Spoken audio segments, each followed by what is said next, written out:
mahallalarga yangi muhit olib kirish, 7 yillik faoliyatini mutlaqo yangicha tashkil qilish bo'yicha vazifalarni gaplashib olishimiz kerak. Bu yil infratuzilmani yaxshilab, odamlarga, tadbirkorga sharoit yaratish uchun tumanlarga o'rtacha 250 milliard so'mdan, mahallalarga 5,5 milliard so'mdan mablag' berdik. Tuman hokimlari, mahalla raislarining tushum bo'yicha vakolatini kengaytirganimiz uchun hududda qoladigan qo'shimcha daromad 2 barobargacha ko'paydi. Lo'nda qilib aytganda, hududdagi masalani hal qilish uchun hokimda, mahalla raisida umuman 7 yillikni hamma vakilida resurs ham, vakolat ham berilgan va bor desak bu to'g'ri bo'ladi. Mas'uliyat va tashabbuskorlik yetishmayapti bizda. Ochig'i mahalla raisi hududi bo'yicha master reja qilishni, bo'sh yerlar, bino inshootlarini iqtisodiy aktivga aylantirishni o'ylagani yo'q desak, bu ham to'g'ri. Nimaga o'zini oldiga tuman, viloyat, respublikadan kelgan rahbarlarga aniq masalalarni qo'yishni ham bilmaydi. Chunki viloyat, tuman hokimlarining mahalla bo'yicha ishlash tizimi ham, nazorati ham eskirgan desak, bu to'g'ri bo'ladi. Mahalla raislari ham hududimda shuncha ishsiz, shuncha kambag'al bor, loyiha qilib ber deb bankirlarga nega masala qo'ymaydi? Shuning uchun ham ko'p joylarda odamlarni qiynayotgan muammolar vaqtida yechimini topmayapti.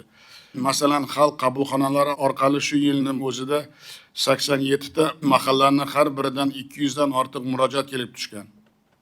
Endi savol shuncha vakolati bo'lib, hududlardagi muammolarni hal qila olmasa, 7 yillik nima uchun oylik olayapti? Boshqa bir misol, tashabbusli byudjet dasturi doirasida mahalla infratuzilmasini yaxshilash uchun har yili mablag'ni ko'paytiryapmiz. Bu yil 7,5 trillion so'm berilyapti. Lekin shu paytgacha 2136 ta mahallada bironta loyiha ushbu dasturda g'olib chiqmagan. Viloyat tuman hokimlari nima uchun bu mahallalar raislari, faollari, nuroniylardan so'rov qilmaydi? Nimaga hududlardan saylangan deputatlar bunga beparvo o'tiribdi? Aslida mahalladagi hamjihatlik, daxldorlik, tashabbuskorlik mana shular bilan o'lchanmaydimi degan savol meni albatta tashvishga soladi. Mahalla raisi ijtimoiy muammolarni qayd etuvchi shaxsdan o'z mahallasini iqtisodiy buyurtmachisiga aylanish kerak. Bugun mahallada odamlarning muammosini hammadan yaxshi biladigan kim? Bu mahalla raisi. Lekin masalalarni mahalla hal qilish uchun resurs bankda, vakolati hokimlikda, imkoniyat vazirlik va idoralarda. Ya'ni raislar muammoni bilgani bilan uni yechimiga ta'sir o'tkaza olmayapti. Shuning uchun bu tizimni o'zgartiramiz. Har bir mahalla raisi o'z hududining iqtisodiy va ijtimoiy buyurtmasini o'zi shakllantiradi. Misol uchun, Quva tumani Yangi Quva mahallasida 865 ta hovli uy bo'lib, 97 gektar tomorqasi bor. Ushbu tomorqani sug'orish uchun bitta quduq 1,5 kilometr ariq zarur. Mahallaning hisob raqamida 150 million so'm mablag' bor. Endi mahalla raisi suv ta'minotini yaxshilash bo'yicha loyiha qilib, aholi o'rtasida ovozga qo'yadi.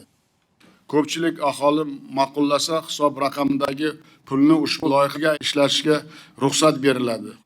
Ushbu mahallada 10 ta xonadon tomorqasida bironta meva daraxt yo'q. 2 gektar bog' eskirgan. Endi mahalla raisi qaysi xonadonga nechta meva daraxt kerakligini hisob-kitob qilib, mahalla bankiriga buyurtma beradi. Mahalla bankiri biriktirilgan Toshkent Agrostar orqali 50 tagacha ko'chatni lizingga beradi. Aholi ko'chatni o'zim olaman desa, unga 2 million so'mgacha mablag' ajratadi. Eski bog'larni yangilash uchun esa imtiyozli foizlarda 150 million so'mgacha kredit beriladi. Bu yil oilaviy tadbirkorlik loyihalari uchun qo'shimcha 2 trillion so'm imtiyozli resurs berildi. Shuningdek, og'ir mahallalar uchun kredit stavkasini 17,5% dan 12% ga pasaytirdik. Endi mahalla bankirlari o'zi topgan loyihasi uchun ushbu resursdan foydalanish mumkin bo'ladi. Qo'chqorov Ishmetov 1 avgustdan bu tizimni amaliyotga joriy qilsin. Umuman Qo'chqorov Ishmetov bir haftada mahalla bankirlariga biznes faolligini oshirish, tadbirkorlik, ish o'rni va aholi daromadini ko'paytirish bo'yicha KPI belgilab bersin. Tuman shahar hokimlari mahalla raislari bilan 2 hafta muddatda hisob-kitob qilib, har bir mahalla bankiriga yil yakunigacha buyurtma shakllantirib beradi. Davlat bankirlari bu yil 100 tadan mahallani ixtisoslashtirish majburiyatini olgan. O'tgan yili 9 ta davlat banki ishtirokida mahallalarda agrosanoatni rivojlantirish Agrostar kompaniyasi tashkil qilindi. Endi banklar mahallani ixtisoslashtirishini o'zi bilan cheklanmasdan agrostarlarni yoniga olib, yetishtirish, qayta ishlash, saqlash, qadoqlash, sotish bo'yicha qo'shilgan qiymat zanjirini yaratadi. Ishmetov bank rahbarlari tuman shahar hokimlari bilan bir oyda dastur qilib, har bir mahallada kamida 3 tadan lokomotiv loyihalarini boshlasin.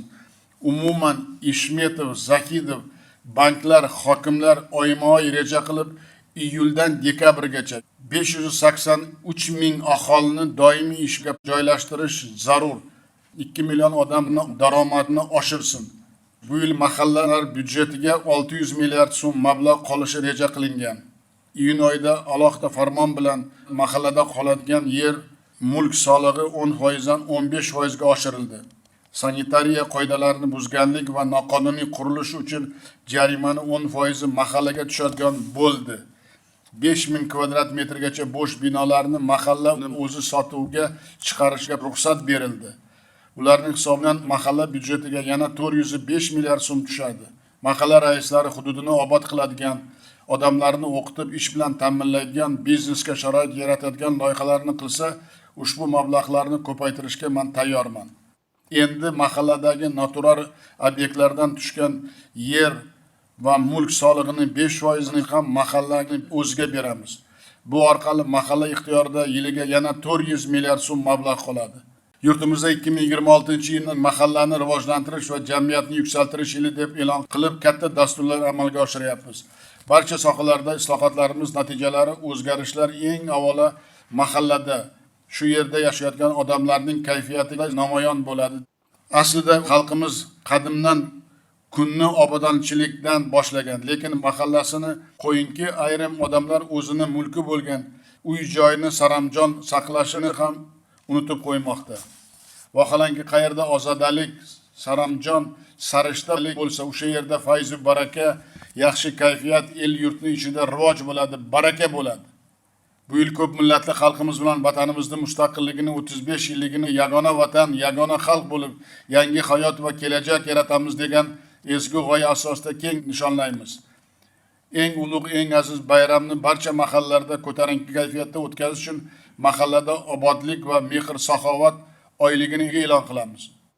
Har bir viloyat hokimi, ularning o'rinbosarlari, viloyat tashkilot rahbarlari ertadan o'zidan bittadan tumanni, tumandagi mas'ul esa bittadan mahallani olib, bir oy davomida ozodalik va obodonlashtirish bo'yicha juda katta yurish qilish kerak.